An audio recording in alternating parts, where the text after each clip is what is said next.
ஞானானந்தமயம் தேவம் நிர்மலஸ்படிகாகிருதியும் ஆதாரம் சர்வ வித்யானாம் ஹயக்ரீவம் உபாஸ்மகே. அஸ்ட்ரோ டிவி நேயர்களுக்கு அஸ்ட்ரோ கேசேங்கரின் பணிவான நமஸ்காரங்கள்.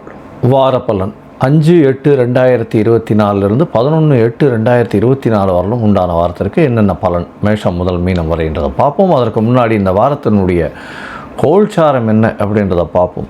அதற்கு பிறகு இந்த வாரத்தில் வரக்கூடிய விசேஷ நாட்கள், அதற்கு பிறகு இந்த வாரத்தில் எந்தெந்த ராசிக்காரர்களுக்கு சந்திராஷ்டமம் அப்படின்றத பார்ப்போம்.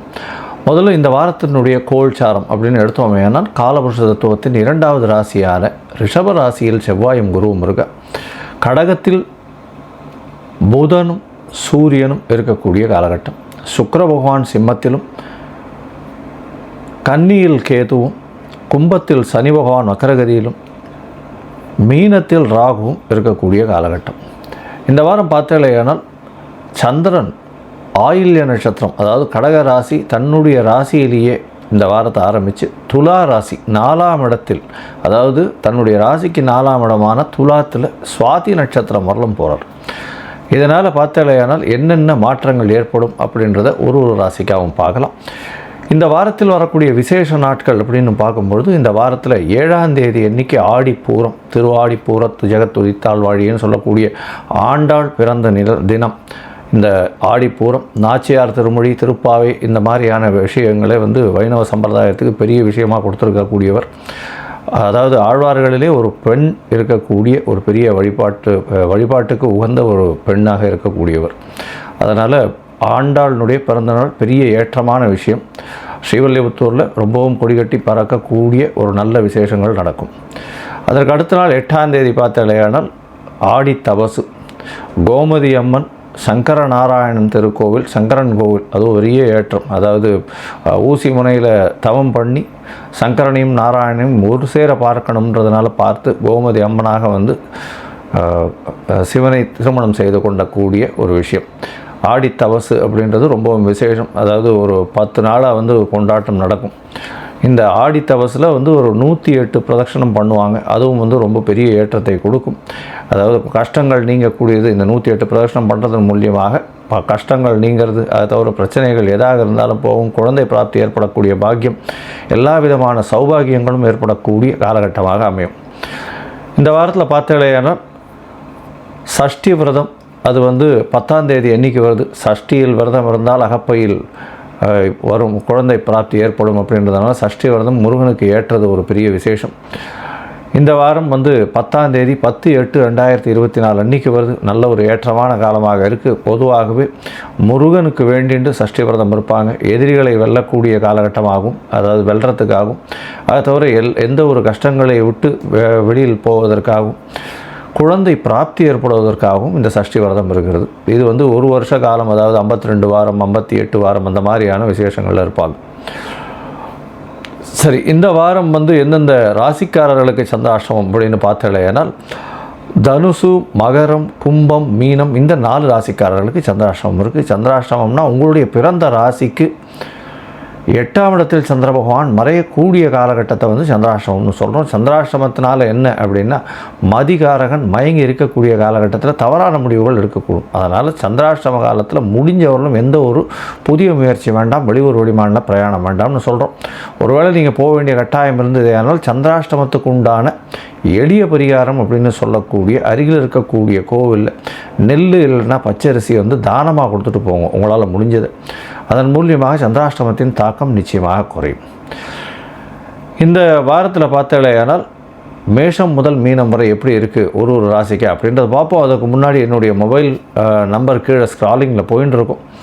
உங்களுக்கு அஸ்ட்ராலாஜிக்கல் கன்சல்ட் தேவைப்பட்டதுன்னா எனக்கு ஃபோன் பண்ணுங்க.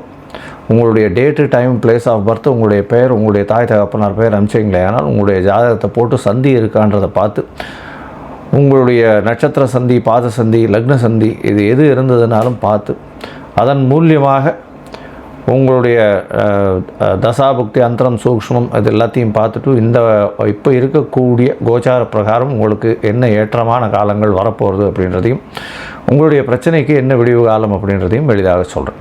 ஏன்னா எனக்கு தெரிஞ்ச வாழ்வில் பாதி பேரில் பார்த்தேனால் சில பேருக்கு நட்சத்திரம் என்னன்னே தெரியாது, எந்த ராசியில் இருக்கான்னே தெரியாது. அதாவது துலா ராசின்னு சொல்லிட்டு இருப்பா, விசாக நட்சத்திரத்தில் இருக்கேன்னு சொல்லிட்டு இருப்பாள். ஆனால் அவளை பார்த்தாலேயானால் விருச்சிக ராசியில் இருப்பாள். ஏன்னா சந்தியில் வந்திருக்கும்.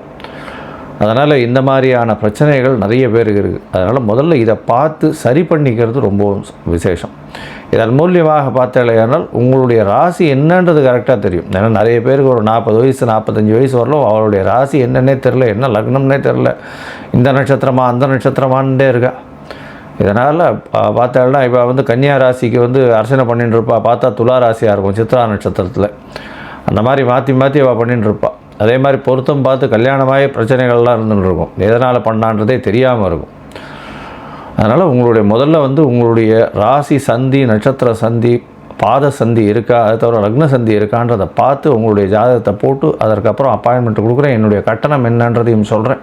கட்டணத்தை செலுத்தி யூடிஆர் நம்பரை ஷேர் பண்ணுங்க. அதுக்கப்புறம் வந்து உங்களுக்கு அப்பாயின்மெண்ட் தரேன். உங்களுடைய ஜாதகத்தை பற்றி விரிவாக பேசலாம்.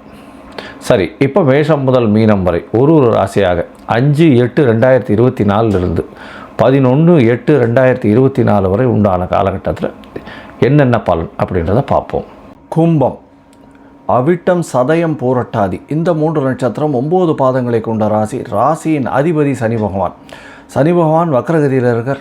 இந்த வாரம் பார்த்தாலேயானால் 5/8/2024 11/8/2024 வரை உண்டான வாரத்தில் உங்களுடைய ராசியிலேயே சனி பகவான் வக்ரகதியில் இருக்கிறதன் மூலியமாக உடல்நிலையில் சற்று இம்ப்ரூவ்மெண்ட் இருக்கும். அதாவது வக்ரகதியில் இருந்தாலும் ஸ்ட்ரெஸ்ஸு கொஞ்சம் அதிகமாக இருக்கும். ராசிக்கு 4ஆம் இடத்துல வந்து செவ்வாய் பகவான் இருக்கிறது பெரிய விசேஷம். இதன் மூலியமாக தாயின் மூலியமாக சொத்துக்கள் வரக்கூடிய வாய்ப்புகள், புதிய அதாவது வீடு மனை வாங்கக்கூடிய வாய்ப்புகள் நிச்சயமாக இருக்கும். முயற்சிகள் அனைத்தும் வெற்றி பெறக்கூடிய காலகட்டமாக அமையிறது. 6ஆம் இடத்துல வந்து புதனும் சூரியனும் இருக்கிறது நல்ல ஒரு ஏற்றம். இந்த வாரத்தில் உங்களுடைய ராசிக்கு 2ஆம் இடத்துல ராகு பகவான் இருக்கார். ராகு பகவான் 2ஆம் இடத்துல இருக்கிறதுனால பண வரவிற்கு தடை இருக்காது. உங்களுக்கு வந்து பேச்சில் மட்டும் ரொம்ப ஜாகிரதையாக இருக்கும். பேச்சில் வந்து சற்று பின்னடைவு இருக்கும். ஏன்னா தவறான பேச்சுக்களோ இல்லை தடிப்பான பேச்சுக்கள் வரக்கூடிய வாய்ப்புகள் நிச்சயமாக உண்டு. அதனால் பொறுமையாக இருக்கிறது ரொம்பவும் நல்லது. குடும்பத்தில் சிறு சிறு சலசலப்புகள் இருந்தாலும் கணவன் மனைவிக்குள்ளே நல்ல ஒரு அந்யோன்யம் இருக்கக்கூடிய காலகட்டமாக இருக்கும். ஏன்னா சப்தமாதிபதியும் 7க்கு 12ஆம் இடத்துல இருக்கிறதுனால கணவன் மனைவிக்குள்ளே சற்று ஈகோ கிளாஷ் பிரச்சனைகள் இருக்கக்கூடிய காலகட்டமாக அமைய போகிறது. உங்களுடைய ராசிக்கு பார்த்தாலேயானால் 8ஆம் இடத்துல இருக்கக்கூடிய கேது பகவான் உங்களுடைய உடல்நிலையில் பிரச்சனையை கொடுப்பார். இருந்தாலும் இந்த வாரம் உடல்நிலை சற்று ஏற்றமாக இருக்கக்கூடிய காலகட்டமாக அமைய போகிறது. இந்த வாரத்தில் பார்த்தீங்கன்னா அதிக வேகமாக செல்லக்கூடிய கிரகமான சந்திர பகவான் உங்களுடைய ராசிக்கு 6ஆம் இடத்துல இருக்கக்கூடிய காலகட்டத்தில் ஆரம்பிக்கிறார். 5ஆம் தேதி மாலை ஒரு 4:30 மணி வரலும் இருக்கக்கூடிய காலகட்டம். இந்த காலகட்டத்தில் பார்த்தீங்கன்னா சந்திர பகவான் 6ஆம் இடத்துல இருக்கார். அவரே வந்து 6ஆம் அதிபதி அப்படின்றதுனால புதிய வேலை கிடைக்கக்கூடிய பாக்கியம் உண்டு. அரசு சம்பந்தமான வேலைகள் கிடைக்கக்கூடிய வாய்ப்புகள் நிச்சயமாக உண்டு. இந்த கும்பராசிக்காரர்கள் engineering, electrical engineer, mechanical engineering இந்த மாதிரியான பொசிஷனில் இருக்கிறவா வெளிநாடு போகக்கூடிய பாக்கியம் உண்டு. அதாவது சனி பகவான் 7.5 சனி நடக்கிறது, ஜென்ம சனி நடக்கிறதுனால குடும்பத்தை விட்டு வெளியில் பிரிந்து செல்லக்கூடிய வாய்ப்புகள் நிச்சயமாக உண்டு. வேலையில் மாற்றங்கள் வரக்கூடிய வாய்ப்புகள் இந்த வாரம் அமைகிறது. இந்த வாரத்தில் உங்களுடைய ராசிக்கு 7ஆம் இடத்துல சந்திர பகவான் போகிறார். சந்திர பகவான் 7ஆம் இடத்துல போகும்போது பரிவர்த்தனை யோகம் அமையிறது. அதாவது 5ஆம் தேதி மாலை 4:30 மணியிலிருந்து 8ஆம் தேதி அதிகாலை ஒரு 3 மணி வரலும் இருக்கக்கூடிய காலம். இந்த காலத்தில் பார்த்தாலேயானால் சந்திர பகவான் உங்களுடைய ராசிக்கு சப்தமத்தில் இருக்கார். பரிவர்த்தனை யோகத்தில் சூரியனும் சந்திரனும் பரிவர்த்தனை யோகம் ஆகிறதுனால 6-7 பரிவர்த்தனை ஆகுது. இதன் மூலியமாக பார்ட்னர்ஷிப் பிஸ்னஸில் புதிய கடன் வாங்கக்கூடிய வாய்ப்புகள் நிச்சயமாக உண்டு. எதிர்பாலினத்தவருக்குன்னு கொஞ்சம் கடன் வந்து நீங்கள் படக்கூடிய கடன் வாங்கி எதிர்பாலினத்தவருக்கு செலவு பண்ணக்கூடிய காலகட்டமாக அமைய போகிறது. இந்த வாரத்தில் பார்த்தாலேயானால் உங்களுடைய ராசிக்கு 8ஆம் இடத்துல சந்திர பகவான் போகிறார். சந்திராஷ்டம காலம் வருது. இந்த சந்திராஷ்டம காலத்தில் புதிய முயற்சி வேண்டாம், வெளியூர் வெளிமாநில பிரயாணம் வேண்டாம், யாருக்கும் ஜாமீன் கையெழுத்து போடாதீங்க. அதாவது 8ஆம் தேதி காத்தாலிருந்து 10ஆம் தேதி மாலை ஒரு 3:30 மணி வரலும் இருக்கக்கூடிய காலகட்டம். இந்த காலகட்டத்தில் தேவையற்ற காசிப்ஸ் தேவையில்லை. யாருக்கும் வந்து இது போடாதீங்க, தேவையற்ற விஷயங்கள் போடாதீங்க. அதாவது கமெண்ட்ஸ் போடாதீங்க, பொறுமையாக இருக்கிறது நல்லது. அதை தவிர வந்து யாரை நம்பியும் கையெழுத்து போடாதீங்க. யாராவது அர்ஜென்ட்டுக்கு பணம் வேணும்னு கேட்குறா, அதனால் யாருக்கிட்டேருந்து அதை வாங்கி கொடுக்கறது, இந்த மாதிரியான விஷயங்களில் என்ட்ரு ஆகாதீங்க. முடிஞ்ச வரலும் பொறுமையாக இருக்கிறது ரொம்பவும் நல்லது. உங்களுடைய ராசிக்கு 9ஆம் இடத்துல சந்திர பகவான் போகிறார். 9ஆம் இடத்துல சந்திர பகவான் போகும்பொழுது பார்த்தலையானால் வளர்பிறை சந்திரனாக இருக்கிறதுனால நல்ல ஒரு ஏற்றமாக இருக்குது. இந்த காலகட்டத்தில் பார்க்கும்பொழுது தந்தையின் உடல்நிலையில் நல்ல ஒரு ஏற்றம், சீரான ஒரு ஏற்றம் இருக்கக்கூடிய காலகட்டம். வெளிநாடு போகக்கூடிய படிக்கக்கூடிய மாணவர்கள் வெளிநாடு போகக்கூடிய யோகம் வரும். ஏன்னா 4ஆம் இடத்துல குரு பகவான் இருந்து 9ஆம் இடத்துல சந்திர பகவான் இருக்கிறதும் பெரிய விசேஷத்தை கொடுக்கக்கூடிய காலகட்டம்.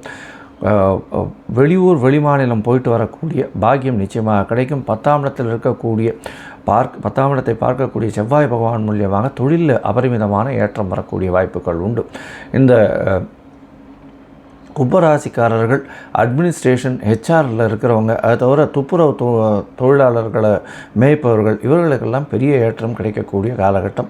அதை தவிர பார்த்தீங்கன்னா இந்த கும்பராசிக்காரர்களை பொறுத்தவரையிலும் இந்த இரும்பு சம்பந்தமான வியாபாரம், மைனிங், அதை தவிர வந்து கல், கிரானைட்டு, இந்த மாதிரியான விஷயங்கள் வியாபாரம் பண்ணுறவாளுக்கு பெரிய ஏற்றம் கிடைக்கக்கூடிய காலகட்டமாக அமைய போகிறது. இந்த வாரத்தில் நீங்கள் அருகில் இருக்கக்கூடிய சரபேஸ்வரரை போய் வணங்கிட்டு வாங்க. குங்கும அர்ச்சனை ஒன்று பண்ணுங்க. கையில் வந்து கருப்பு கலர் துணி ஒன்று வச்சுக்கோங்க. அது உங்களுக்கு ஒரு பெரிய ஏற்றத்தையும் மாற்றத்தையும் இந்த வாரம் நிச்சயமாக கொடுக்கும்.